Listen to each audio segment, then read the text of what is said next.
UK in a Bad Way est une bande dessinée indépendante totalement conçue par le Britannique James Harvey. Un album autocontenu que certains pourront appeler roman graphique, même si pour ma part je n'aime pas beaucoup ce terme. Je trouve que c'est un peu utilisé par certains snobs qui distinguent ici la bonne bande dessinée de la mauvaise bande dessinée. Non mais c'est simple pourtant, on en discutait l'autre fois avec des chasseurs et puis des rockers. Le mauvais auteur de bande dessinée, il écrit un truc et puis après il dessine. Alors que le bon auteur de bande dessinée, il écrit un truc et puis après il dessine. Oui. C'est un bon auteur de bande dessinée.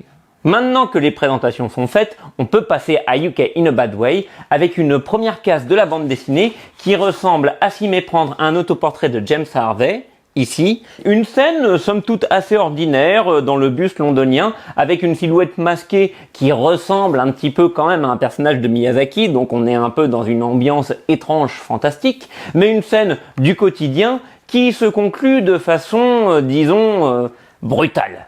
Et le sens de cette séquence d'ouverture marquante échappe en partie à son auteur. Quelle que soit l'origine de cette introduction, elle pose très bien le rapport de l'héroïne, Jin, avec la ville de Londres.